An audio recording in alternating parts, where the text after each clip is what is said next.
a Juan Francisco Torres Landa. ¿Quién es Francisco Torres Landa?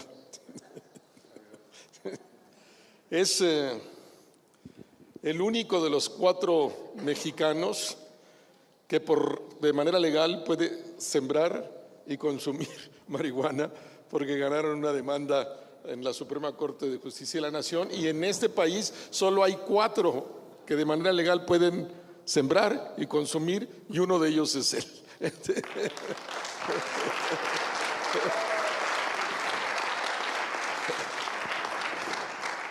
Él es socio es un abogado de uno de los despachos más importantes de México, también a nivel internacional,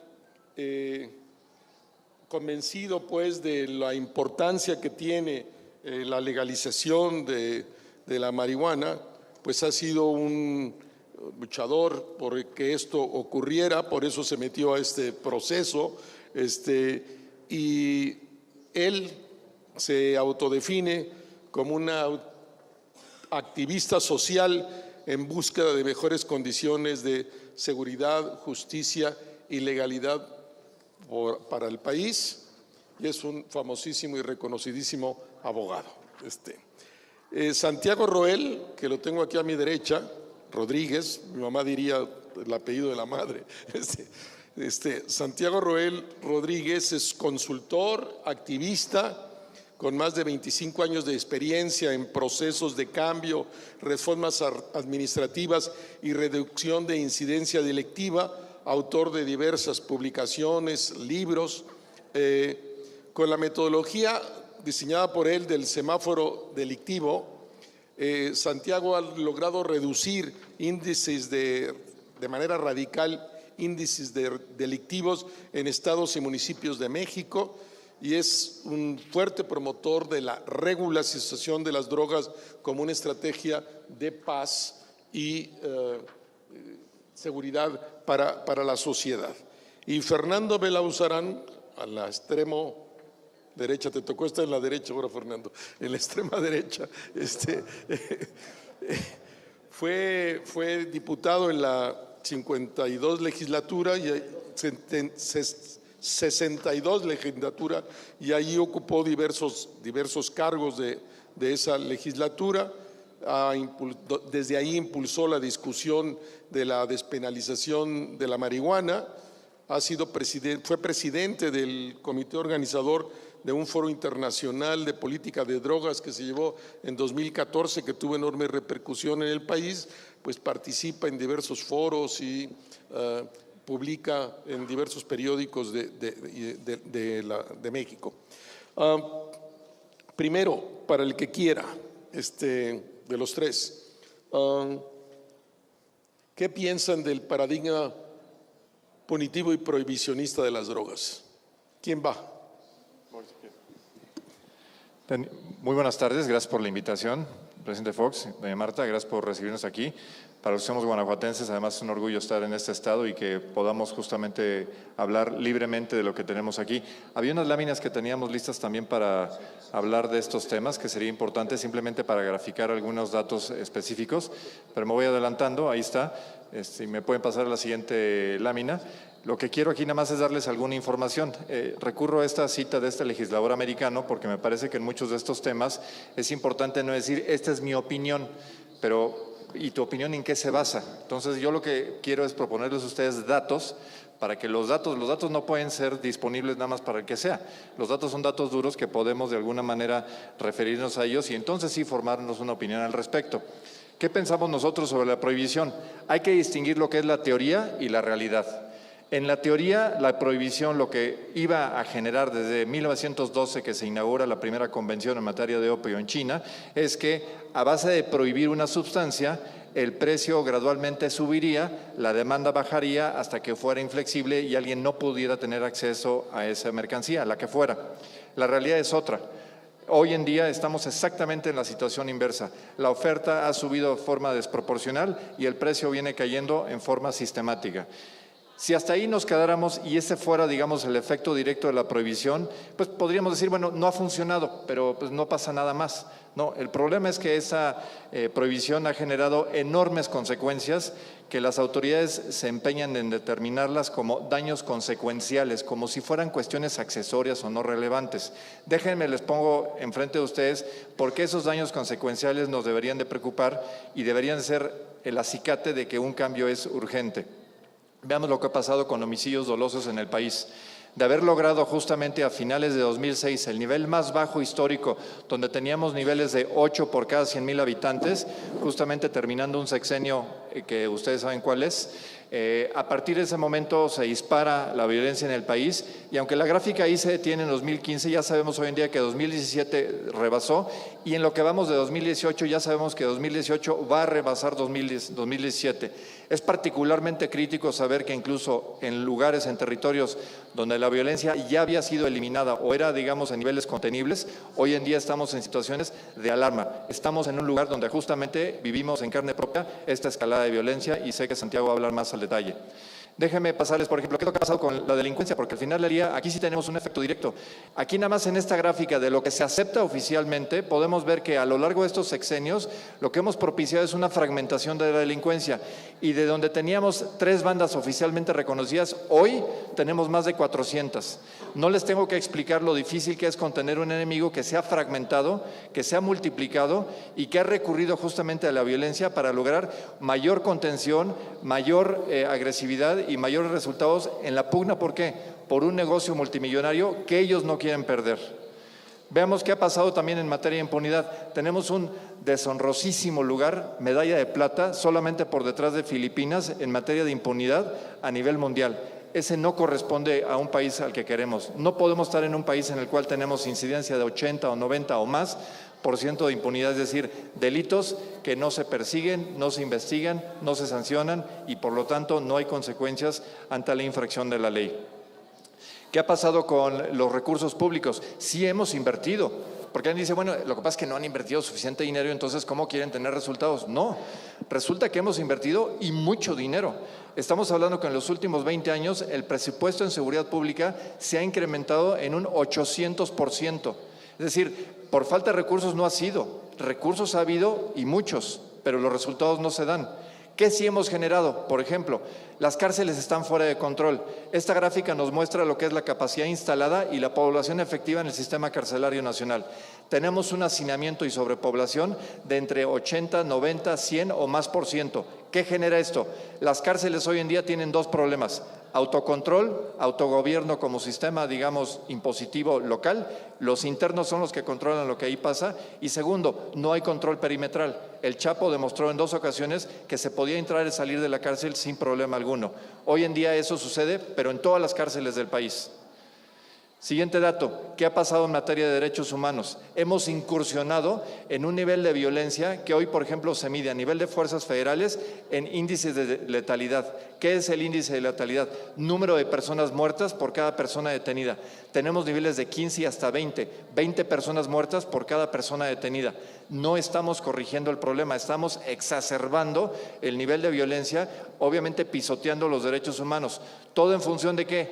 En teoría de buscar abatir la mortalidad. Ojo, pero vean las causas de mortalidad en el país. Esta gráfica nos muestra de dónde se están muriendo las personas.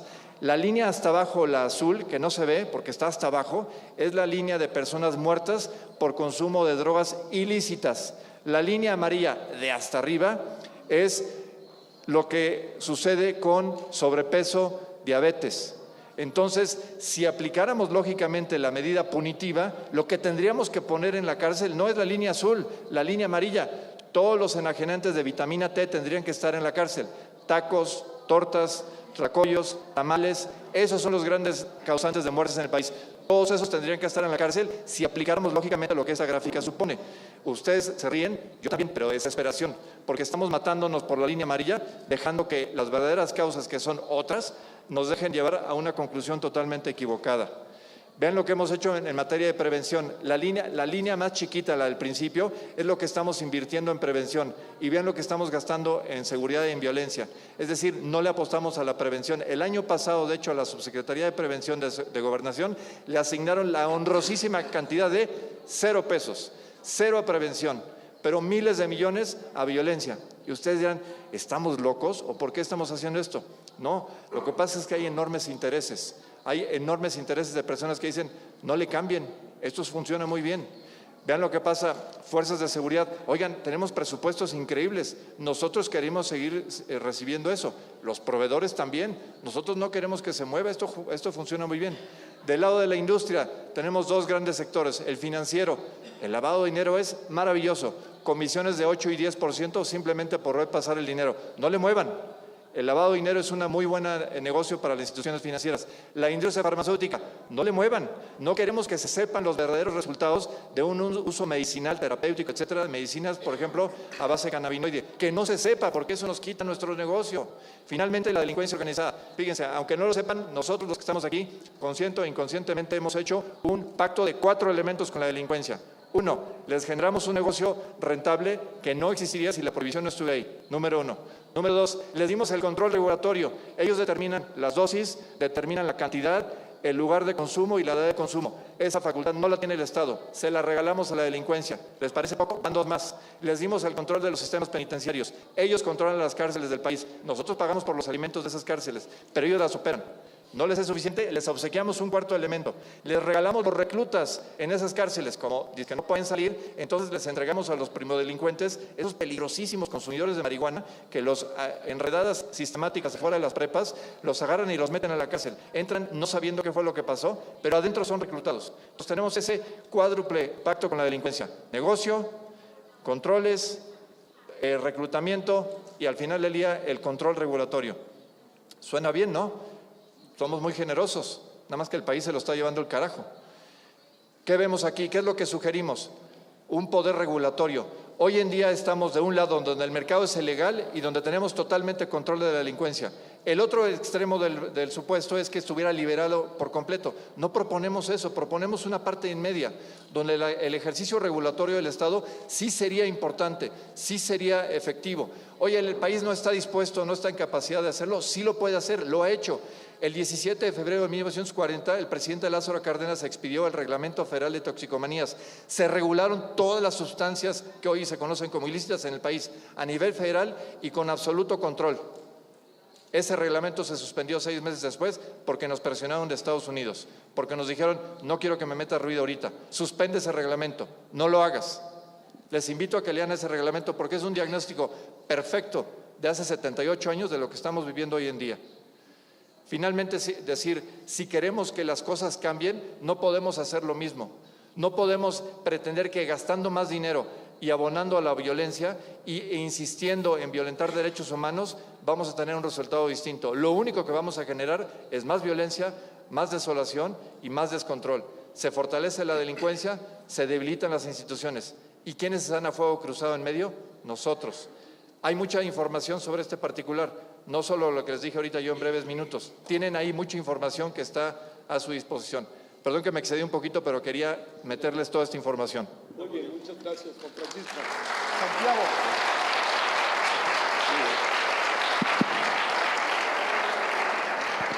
¿Tienen la exposición de Santiago allá atrás, por favor? La de Santiago.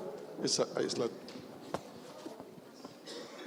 ¿Dónde está la de Santiago?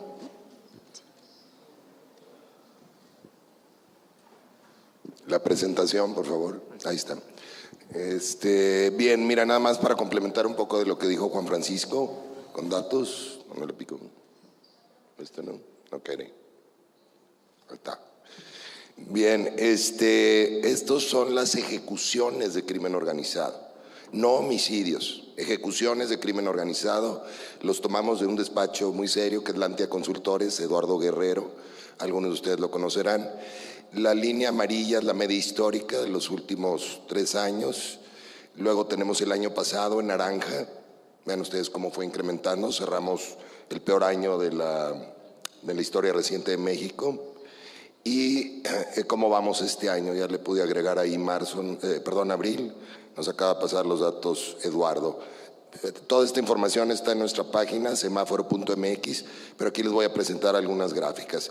29% de incremento ya en el año comparado contra el año pasado y 7.373 ejecuciones de crimen organizado en 4 meses. Si lo multiplican por 3, por ahí andaremos cerrando el año. Por estado, este es el primer trimestre del 2018, nada más. Desafortunadamente, lo que ven ustedes ahí es cierto. Guanajuato ya desplazó a Guerrero, ya Baja California, a Michoacán, a Veracruz, a Chihuahua y a Jalisco. ¿Cómo es posible que un estado tan bonito, tan tranquilo como Guanajuato tenga esa cantidad de ejecuciones de crimen organizado? Lo estuvimos advirtiendo desde el semáforo delictivo hace 2 años. No sucedieron muchas cosas en el estado. No es tema de Guanajuato, es un tema nacional, como bien lo ha planteado Juan Francisco, pero definitivamente afecta. Cambio porcentual en ejecuciones este primer trimestre del 2018. ¿Quiénes han subido en ejecuciones y quiénes han bajado? Sí hay algunos cuantos estados, Tabasco, Zacatecas, Nuevo León, Colima, que han bajado, más Sinaloa, pero nos aparece en verde Sinaloa o Baja California Sur porque tenían muchas ejecuciones, entró el ejército y bajó tantito ese primer trimestre, ¿no? Veracruz seguramente también, no porque estén haciendo bien las cosas, es un cambio porcentual.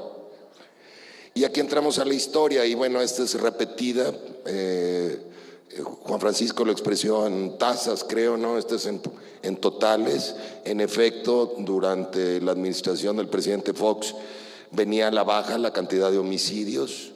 El 2007 fue el año más bajo y de ahí entra el Plan Mérida y nos genera todo este caos. Ahí tenemos ya los datos de 2016 que no traía Juan Francisco. Cerramos con, estos sí son homicidios, casi 20.500 y ya el 2017 25.000. No son víctimas de homicidios fueron como 29.000, pero nosotros monitoreamos porque es más consistente el dato de homicidios. Y aquí entramos a ejecuciones. Vean ustedes, bueno, ¿por qué no subió el homicidio a raíz del 2008? Bueno, pues porque suben las ejecuciones de crimen organizado. Vean el 2006 cuántas teníamos, cuántas ejecuciones por año, alrededor de 2.000. ¿Cuántas tenemos actualmente por mes? Alrededor de 2.000. De ese tamaño es la equivocación que ha cometido México. Este Plan Mérida, que ni Estados Unidos lo ejecuta, no se atreve. Nada más países tontos como Colombia y México que siguen, o Brasil. Y este es muy interesante. Aquí lo que hacemos es dividimos del total de homicidios, cuántas fueron ejecuciones, ¿no? Relacionamos los dos datos, homicidios y ejecuciones. En el 2006, alrededor del 20% del total de homicidios eran ejecuciones. Ya para el 2011, que fue el peor año del sexenio de Calderón, estábamos en 74. El año pasado cerramos en 75 y este año, en este primer trimestre, vamos en 84%. ¿Qué quiere decir eso? Bueno, de ese tamaño es el problema, también de ese tamaño es la solución. Porque si tuviéramos la varita mágica para quitarle todas estas ejecuciones al crimen organizado, nuestra tasa de homicidios pues estaría alrededor de 5, 6, que es lo que tiene Estados Unidos, 5 o 6 homicidios por cada 100,000 habitantes. Entonces ese tamaño es la solución también. Y es muy importante entender esto porque traemos una gran confusión deja ver qué más traigo aquí. Bueno, traemos una gran confusión en México entre delitos de crimen organizado, que son varios, y mercado de drogas. No es lo mismo secuestro, extorsión, robo de combustible, lo que ustedes quieran agregarle, tráfico de personas, trata de personas, etcétera, a mercado de drogas. Entonces, cuando ustedes oyen un candidato que dice voy con todo, o un presidente que dice voy con todo los delitos de alto impacto, los de crimen organizado, ¿cuáles? Secuestro, extorsión, perfecto. Esos se combaten con policías, con cuerpos especializados, con fiscalías, está bien, hasta con ejército, ojalá. Un mercado de drogas, no, porque esto es lo que te genera. Este es el problema que generó el Plan Mérida. Está muy claro el diagnóstico y me preocupa mucho que ahora algunos académicos y expertos y hasta candidatos dicen que regular las drogas no tendría mucho impacto en la seguridad de México. Entonces ya está esta narrativa de que no, regular drogas pues es tema de derechos humanos y otras cosas, pero no va a impactar favorablemente en el tema de la paz de México, ¿no? El proceso es muy sencillo, más o menos lo delineó Juan Francisco. Plan Mérida, viene a exacerbar el prohibicionismo, pero le entramos de lleno a una guerra contra qué. ¿Contra qué fue la guerra? ¿Contra qué ha sido la guerra? ¿Alguien me puede decir? ¿Contra quién? ¿Contra los carteles? ¿Contra el mercado? Ese sería un tema, ¿no? Una guerra contra capos, o la guerra que ya existe entre capos, esta competencia que se da entre ellos de manera natural, se exacerba, descabezamos algún cartel, se atomizan las mafias, ya hay más de 400, se genera más guerra y más competencia entre mafias, y viene el colapso por plata o plomo, no solamente del Estado, no solamente del gobierno, de la sociedad también. Entonces generamos esta economía informal con una serie de grupos violentos, porque así son, porque así tienen que defender el territorio. Mucha gente me dice, no, es que es gente mala. No. La guerra contra las drogas te crea una gran confusión. ¿Quiénes son los buenos y quiénes son los malos? Por ejemplo, se matan entre ellos, dicen. ¿Quiénes son ellos? ¿Quiénes son estos muertos que estamos viendo? Mexicanos, ¿qué más? Jóvenes, ¿qué más? Ok, algo más. Por el lado socioeconómico, ¿qué son? ¿Son qué? Son pobres. Es una guerra contra pobres. Es una guerra contra jodidos. Porque si los muertos fueran los ricos o la clase media, ya hubiéramos regulado todas las drogas, no solamente la marihuana.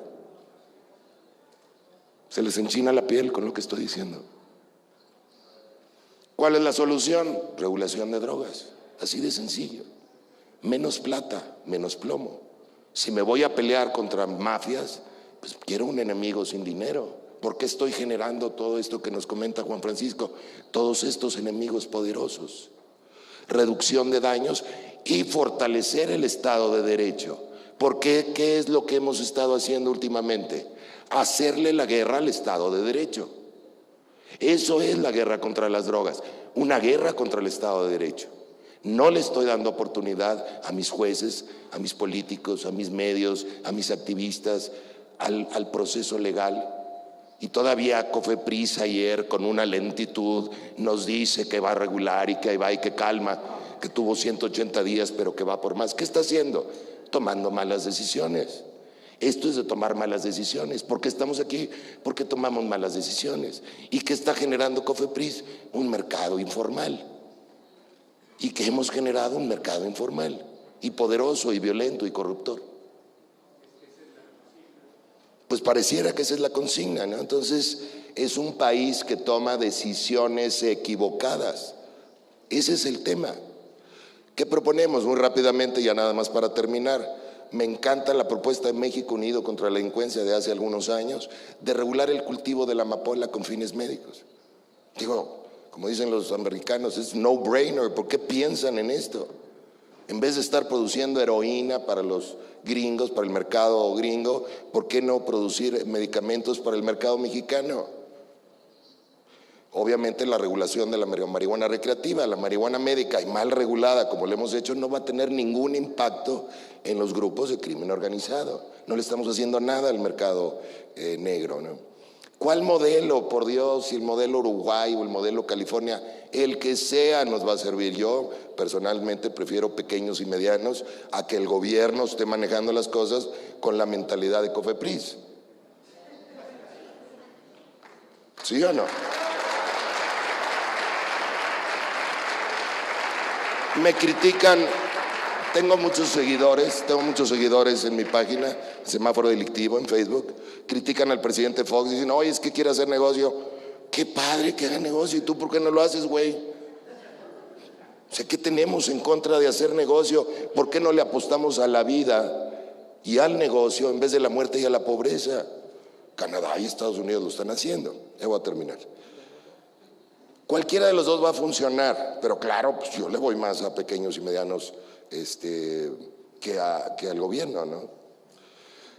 Y ajustamos el modelo conforme a resultados. Tenemos un grave problema hablando de tomar decisiones en el país. Somos pésimos para tomar decisiones y las legislativas quizá es el mejor ejemplo. No es escribir esto en letra en mármol, es ponerlo a prueba. Tenemos que agregarle a nuestro vocabulario, vamos a probarlo. No sé dónde dejamos, en qué parte de la historia México dejó el pragmatismo escondido. Vamos a poner a prueba las cosas y vamos a avanzar. Si regulamos cultivo de la amapola, le estaríamos pegando al mercado de exportación. Si regulamos marihuana, le vamos a estar pegando al mercado doméstico. ¿Por qué? Porque como ustedes vieron en el mapa, la mayor cantidad de la violencia se da en todo el país, no es en las ciudades fronterizas como se daba en los 90. Es en todo el país y es narcomenudeo.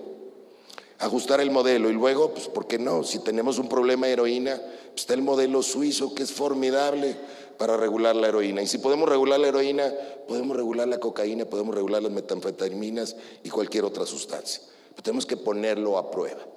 ¿Quién le entiende? Bueno, pues le entienden. Finalmente a mí me callaban en los medios de comunicación nacionales hace 2 años. Ahora los veo muy favorables. Los medios locales todavía batallan. Pero ¿quién está en el tema? 2 ONGs, un diputado, un expresidente y ¿quién más? ¿Quién más en el país? Cierro con esto. Estuve ante un grupo importante, una cámara importante empresarial nacional. Les explico el tema de la regulación 1 hora. ¿Le entendieron? Sí, está muy claro, Santiago, está muy lógico. ¿Estarían de acuerdo? Sí. ¿Y por qué creen que los políticos no tocan el tema? Pues porque están metidos, o sea, por corruptos. También les dará miedo que los electores no entiendan el tema. Pues sí, por cobardes entonces, le digo, sí, corruptos y cobardes. Muy bien. ¿Y ustedes, los empresarios, por qué no lo tocan? ¿Por corruptos o por cobardes? Si no metemos más gente al tema, no esperen que 2 ONGs, un diputado muy valiente, un expresidente, vamos a cambiar el país. Cada uno tiene que entrarle a esto. Y tenemos una gran desinformación ahí afuera porque la gente común y corriente sigue confundiendo regulación de drogas con promoción de drogas. Ese es el tema. Ahí está mi página, semáforo.mx, y ahí pueden encontrar más información. Gracias.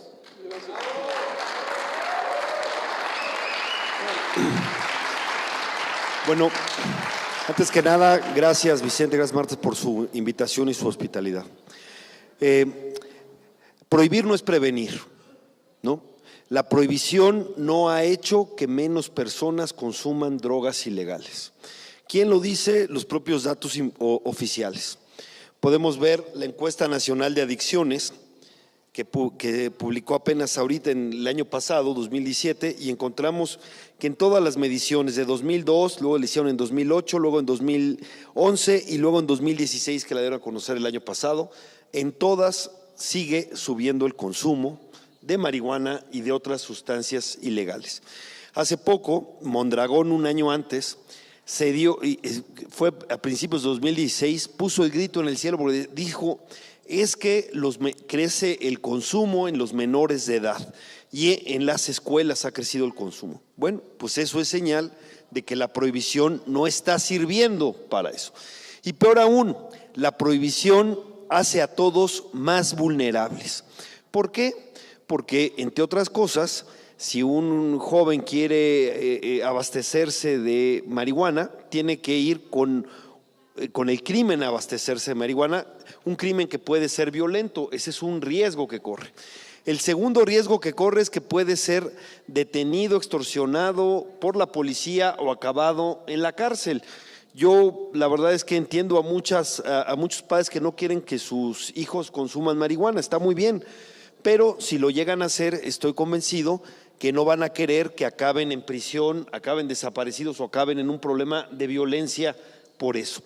Tercero, no hay ningún tipo de control de calidad en el mercado negro. Nadie puede ir a la Profeco a decir: oye, me vendieron algo que el dealer me vendió algo que no debía, o el dealer me vendió algo que tenía algo tóxico, ¿no? En el caso de marihuana puede ser pesticidas que pudieran estar, o incluso decía Juan Ramón de la Fuente que han llegado a encontrar que lo que se vende en el mercado negro tiene hasta vidrio en algún caso, etcétera, pero ahí no hay ningún tipo de control de calidad y lo que pueden consumir puede ser más tóxico que la sustancia misma. No les hablo ya del caso de cocaína u otras cosas en donde lo que hacen para adulterar la cocaína puede ser, o de hecho tiene sustancias muchísimo más tóxicas. Han encontrado ahí veneno para ratas, por ejemplo, en lo que llegan a vender en la calle. Y 4, en el caso de marihuana es muy claro, es el contacto con drogas más duras, porque obviamente el dealer no solo vende marihuana, el dealer pues tiene una cantidad de sustancias y está en su negocio y él trata de vender. Entonces, si reguláramos marihuana, los jóvenes dejarían inmediatamente de correr esos 4 riesgos. No tendrían contacto con una delincuencia muy violenta, no tendrían posibilidad de ser extorsionados o acabado presos por la policía, no tendrían el peligro de tener sustancias más tóxicas de contacto. Y 4, habría una segregación de mercados. Los que van por marihuana, que es la sustancia ilícita más consumida, no tendrían contacto con drogas más duras. Esta última fue la reflexión que llevó a Holanda desde los 70s a hacer los coffee shops para que no fueran con sustancias más duras. Y esto, ¿qué es lo que nos está diciendo? La verdad es que lo sostenemos con evidencia. Ellos son con sus datos los que dicen que la prohibición no ha servido y además es más vulnerable. Y algo muy importante, así como prohibir no es prevenir, regular no es promover el consumo. Podemos verlo con el tabaco. El tabaco es una droga legal regulada, ¿no? Y sin embargo se han puesto regulaciones que han bajado el consumo del tabaco. ¿Cuáles son estas regulaciones? Pues se le han puesto altos impuestos, se le han puesto en la cajetilla una leyenda, se le ha puesto a la cajetilla una foto grotesca y de mal gusto, se ha puesto espacios libres del humo de tabaco y se han hecho políticas de prevención y se le ha prohibido hacer cualquier tipo de publicidad en los medios electrónicos, y al menos en algunos lugares ha bajado el consumo del tabaco. Entonces, prohibir no es prevenir, regular no es promover el consumo, ¿no? Y aquí lamento mucho que no haya estado CONADIC, que sería como la instancia, pero CONADIC no quiere ir a ningún debate porque son prohibicionistas clásicos y dicen que la discusión de los temas baja la percepción de riesgo. ¿Qué significa la percepción de riesgo? En cristiano significa miedo. La apuesta del órgano para combatir las adicciones en México es el miedo. Por eso digo que estamos luchando contra el oscurantismo. ¿Qué decía el oscurantismo? ¿Cuál era el núcleo del argumento oscurantista? El núcleo del argumento oscurantista es mejor no conocer, porque el conocer hace que uno le pierda temor a Dios. El conocimiento hace que le pierda uno temor a Dios y por lo tanto es mejor no conocer. Ese es el centro del argumento oscurantista. Estos que te dicen, es mejor que no conozcan de la marihuana porque le pierden miedo a la marihuana y eso hace que la gente le den unas ganas locas de consumir marihuana, ¿no? Eso es más o menos la reflexión que hacen los prohibicionistas que están a cargo de la prevención. Por eso no responden nada y luego se preguntan ¿por qué aumenta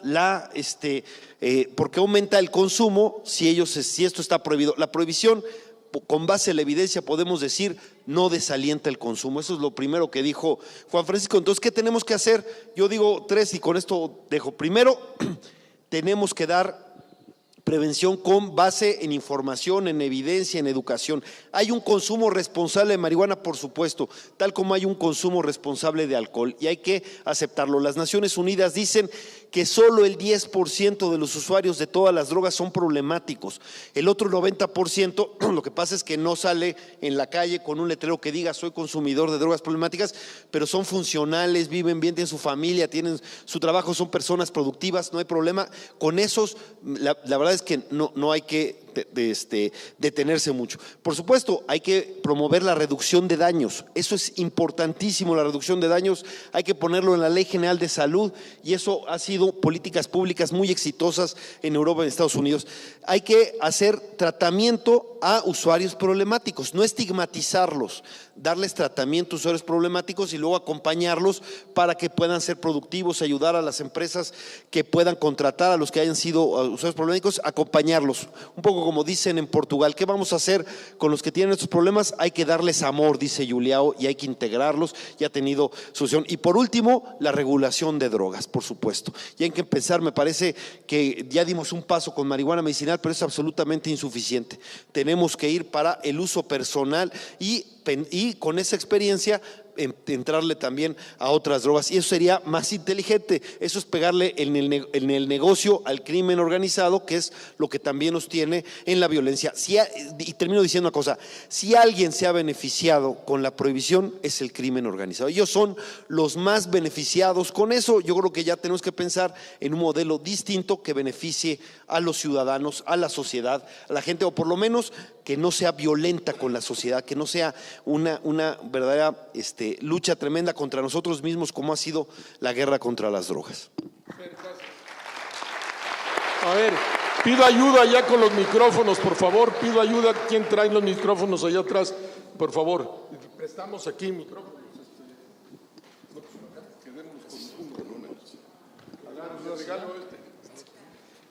Muy bien. ¿Quién pregunta? Sí. Así parado, grita, de favor. Can I go? Yeah. Perdón. Thank you. Thank you.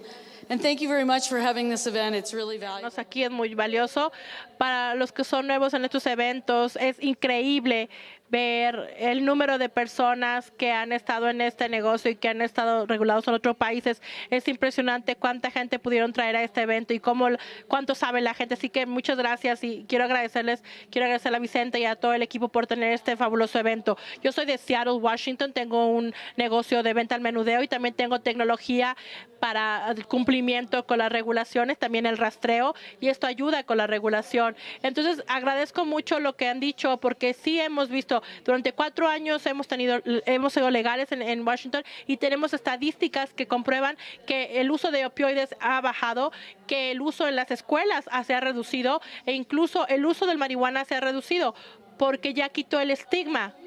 Y entonces sí hemos visto cómo las regulaciones, no promoción, pero las regulaciones sí realmente ayuda a la sociedad.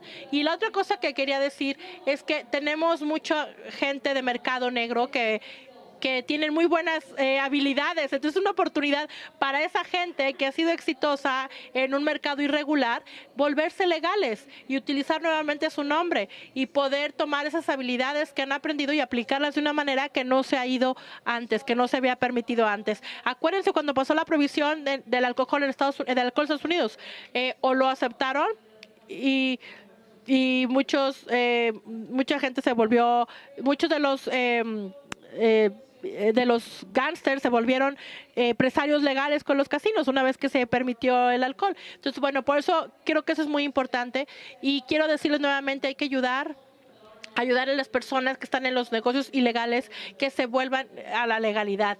Y entonces mi pregunta ahora para todos ustedes es, ya una vez que dije todo esto,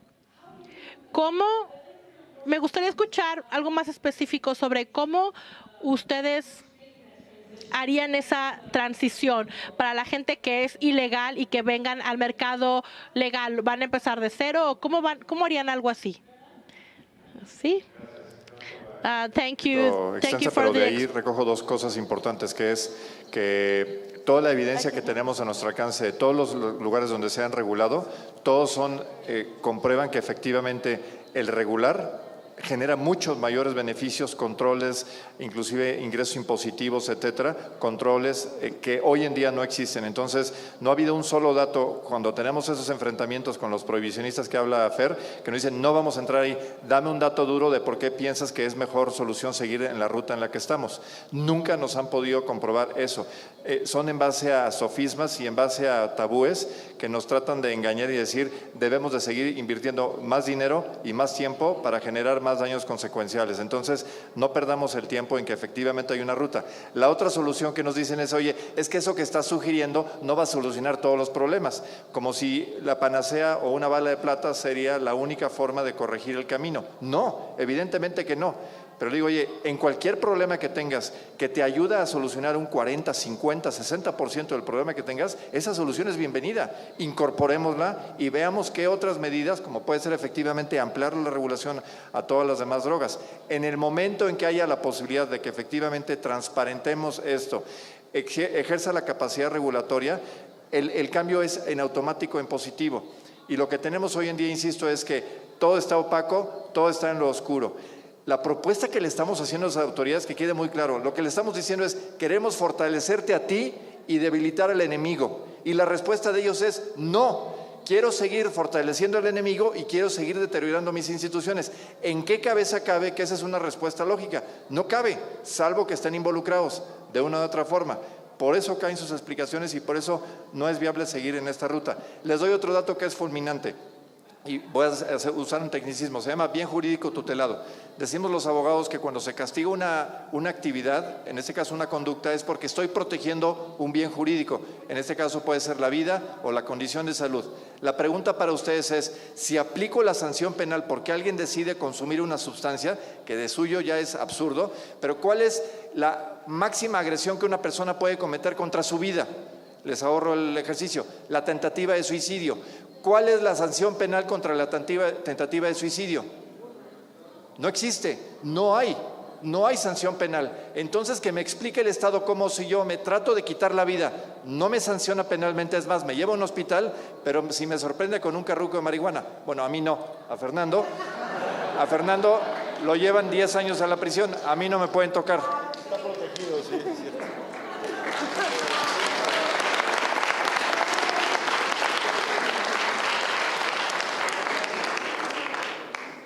Hola, gracias por atender la pregunta y por organizar el evento.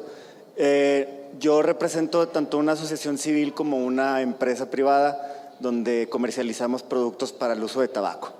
Entonces, veo aquí por todas las explicaciones que nos han dado desde ayer a hoy que sigue siendo un negocio, es un negocio de mucho dinero, es un negocio que ahorita estamos tocando, el que se le quiere quitar a los crímenes, a los criminales, y pienso, pues, como cualquier persona, no van a poner ellos lucha, o sea, no van a tratar de evitar que suceda eso, de perder el ingreso.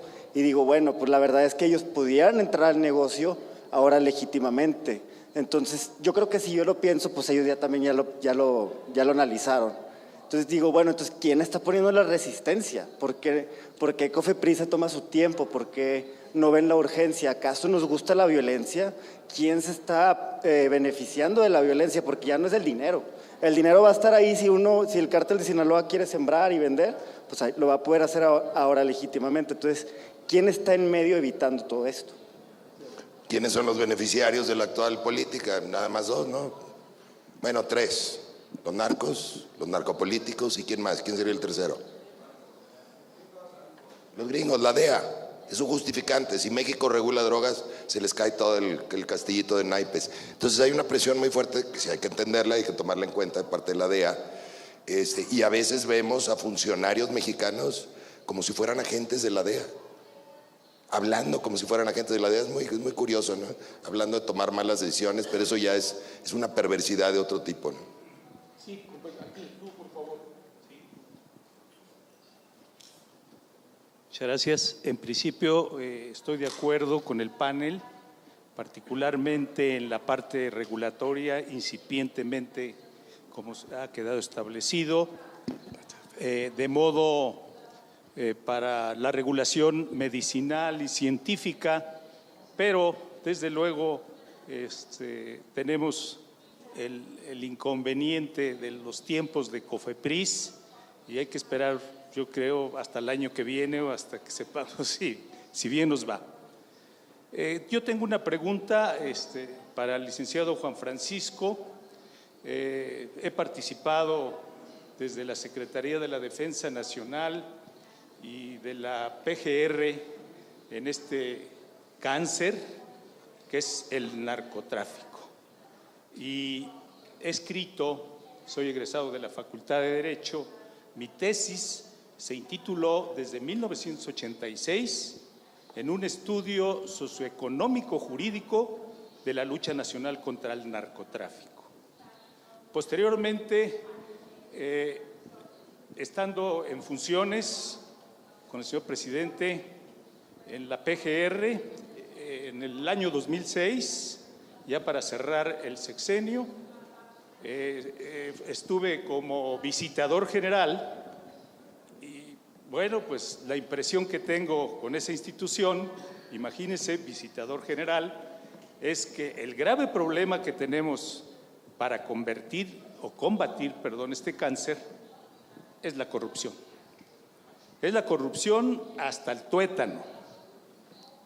Por ello estoy terminando mi tercer libro que tiene que ver con las drogas, con el narcotráfico, y yo estoy proponiendo que en principio concientizar, como se ha hablado, sensibilizar a la población, pero hasta el nivel familiar, hasta padres de familia, tutores y toda la gente que es responsable de los menores, de los jóvenes, y a la par, en serio, pedirle al gobierno federal, y ahora que se vienen las elecciones, ya pocos días, que le entren de lleno, que en verdad haya una institución que ponga orden, como hay muchas secretarías permanentes, y una de ellas es Marina y Secretaría de la Defensa Nacional. Estoy proponiendo la posibilidad de que pudiéramos los abogados, lo que ustedes representan a nivel nacional, exigir la creación de una Secretaría de Estado contra el narcotráfico y la farmacodependencia. No sé cuál es su opinión, señor licenciado Juan Francisco. A ver, brevemente, porque obviamente esto da para mucho, pero primero, alguna aclaración. Nuestro más enorme reconocimiento, evidentemente, para las Fuerzas Armadas. El problema en el uso de las Fuerzas Armadas es que los hemos puesto a hacer cosas que no les corresponden. Las Fuerzas Armadas están entrenadas y diseñadas para tareas de seguridad nacional, no de seguridad pública. Ellos no investigan. Ellos no procesan de alguna manera información para generar carpetas de investigación. Ellos tienen un enemigo y el enemigo hay que vencerlo. En ocasiones es simplemente cuestiones de sismos y otro tema naturales que es apoyo a la población. En las otras tareas, que siempre han sido reconocidos, es para lo que están entrenados. El que estemos utilizándolos en un carácter subsidiario o de sustitución de tareas de seguridad pública es un enorme error. Y en eso tenemos culpa todos de siquiera seguir pensando que esa es una tarea a la cual debiera dedicarse más tiempo. No, la forma de debilitar al enemigo está en quitarle los recursos. Y la única forma para quitarle el recurso es regularizar ese mercado. De otra suerte es el equivalente a tratar de cerrar un banco poniendo en prisión a los cajeros. Siempre va a haber cajeros disponibles, no importa cuántos cajeros ponga yo en la cárcel. Si le pego a las reservas del banco, el banco sí va a poder cerrar. Entonces lo que tenemos que decir al fondo del problema y está en el dinero. Ya les dije, hemos dedicado demasiado tiempo para saber que esta política no funciona y Einstein ya lo dijo, si sigues haciendo lo mismo, no esperes resultados distintos. Entonces nos parece que no es crear mayor burocracia, es crear mayores eficiencias y entender que el problema económico, así como se entendió en Estados Unidos en la época de la prohibición del alcohol y ahora lo están entendiendo en materia de marihuana y se va a entender con el resto de las drogas, no tenemos por qué seguir siendo aquí un laboratorio y menos una delegación extraterritorial de la DEA. Lo que tenemos que hacer es inteligentes y resguardar nuestra integridad y nuestro patrimonio y nuestra calidad de justicia. Es verdaderamente lamentable y preocupante que hoy en día la delincuencia ya le perdió el miedo a las autoridades. De otra suerte, no se entiende que tengan huachicoleo, secuestros, extorsiones. En este estado, en Guanajuato, donde estamos, a plena luz del día, ¿saben qué se están robando? Maquinaria pesada, bulldozers enteros que se están robando, que no se pueden esconder por su tamaño y que la autoridad dice, ya no tengo capacidad de ir por ellos. Entonces, aguántate tú con que te robaron la maquinaria. ¿Cómo? Me robaron el bulldozer, sé dónde está y la autoridad no está dispuesta a ir por ella. No podemos ir por ellos, estamos rebasados. Esa es una situación que no podemos seguir tolerando, pero mientras no entendamos que no quitándoles el dinero, vamos a seguir en esta ruta, no vamos a ganar esta batalla, simplemente vamos a seguir incrementando las cifras que ya puso Santiago, que hoy van más graves que 2017. Eso es lo que estamos apuntando.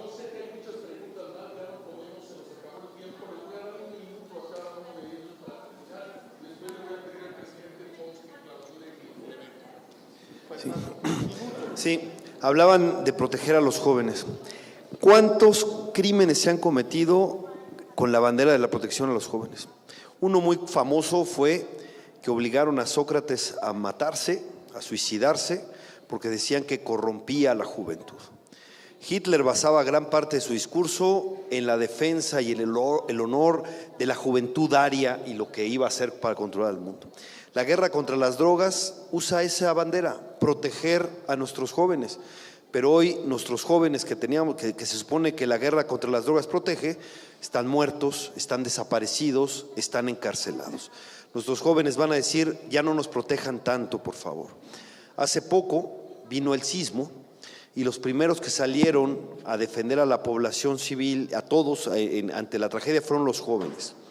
Los jóvenes tomaron la Ciudad de México, ¿no? Y organizaron, dieron la cara. Están, no diría yo que son el futuro, están para el presente. Además, entienden mejor que cualquiera la revolución tecnológica y los cambios que están pasando. Entonces yo diría, más que tenerlos con el policía encima para ver si no contaminan su cuerpo con alguna sustancia nociva, mejor apostémosle a la educación, a la promoción, a las oportunidades. ¿Cuánto dinero, cuánto esfuerzo hemos estado gastando por esta guerra que pudieran ser usados para darles eso, educación, oportunidades, posibilidades? Acabemos ya con esta absurda guerra. Gracias.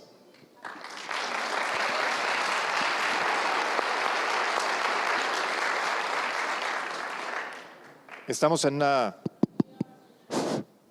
una coyuntura espectacular en el país, en la antesala de un proceso electoral que apunta obviamente a una contienda complicada. Pero yo creo que antes, durante y después, el común denominador debe ser una ciudadanía informada.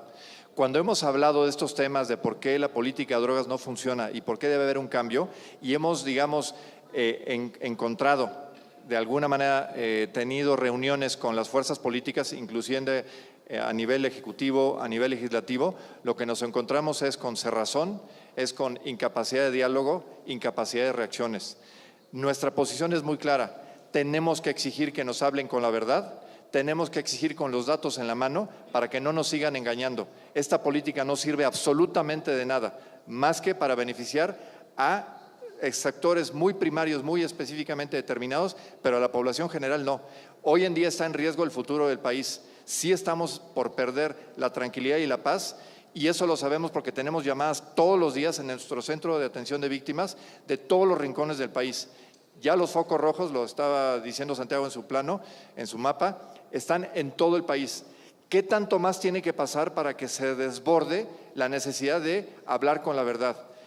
Gane quien gane, y ahora digamos tendríamos que tener exposiciones reales de cómo pretenden enfrentar los problemas y no solamente decir que van a acabarlos sin decir cómo, pero a partir del 1 de julio, del 2 de julio al 1 de diciembre, etcétera, necesitamos exigir que no nos sigan mareando con rollos y con tonterías. El país, nuestros hijos reclaman una determinación inmediata, no podemos perder el tiempo, no exagero, es lo que vivimos día a día con grandes víctimas. Gracias.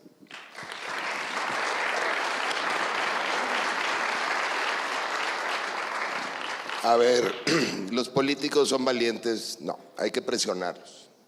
Hay que esperar, hay que pedirles. No, cuidado con esas palabras. El poder es con poder. Hay que exigir y hay que organizarnos. Entonces, los políticos se peinan para donde soplan las encuestas. Si la sociedad mexicana no presiona, no sopla en la dirección correcta, vamos a seguir entrampados. Insisto en lo mismo, no pueden esperar que unas cuantas ONGs y unos cuantos eventos vayan a cambiar el país. Cada quien a su nivel. Si eres empresario, o te pones a hablar de esto o le pones billete al tema para que otros capaciten. Yo he estado en Michoacán ante madres, fundamentalmente un auditorio grande de 500 madres. Dije, híjole, pues aquí nació el Plan Mérida y la guerra esta que traemos, ¿cómo me va a ir? Y al final de la plática la mayoría estuvo de acuerdo. Hemos sido víctimas de una propaganda de guerra y de una desinformación tremenda y una irresponsabilidad de parte del gobierno mexicano tremenda. Entonces, tenemos que entrarle los ciudadanos. Esto no cambia, los grandes cambios se da por nosotros. Cada quien en su nivel. ¿Eres empresario? ¿Traes lana? Como decía Ethan ayer, apoquínale, ¿no? Si estás haciendo negocio ya con la marihuana, pues apoquínale a los activistas, porque estás en eso, porque hemos hecho labor nosotros. y tenemos que hacer muchas más, necesitamos capacitar. No tienes lana, pero quieres participar de alguna manera, súmate a México Unido, al semáforo delictivo, hazte amigo de la página, sigue a Fernando en sus twitters que son buenos y divertidos, sigue al presidente Fox, apoya, habla con tu familia, habla con tu mamá, explícales el tema, combate intelectualmente con tus amigos. Cuidado con esperar que el gobierno vaya a hacer el cambio, cuidado con estas palabras de que hay que pedirles, hay que solicitarles. No, el poder es con poder y está en nuestras manos. Es tardada la ruta, hay que convencer a muchos mexicanos, tenemos que lograrlo. O la otra, bueno, esperar a que Estados Unidos nos diga qué tenemos que hacer una vez más. Ustedes deciden, ¿no?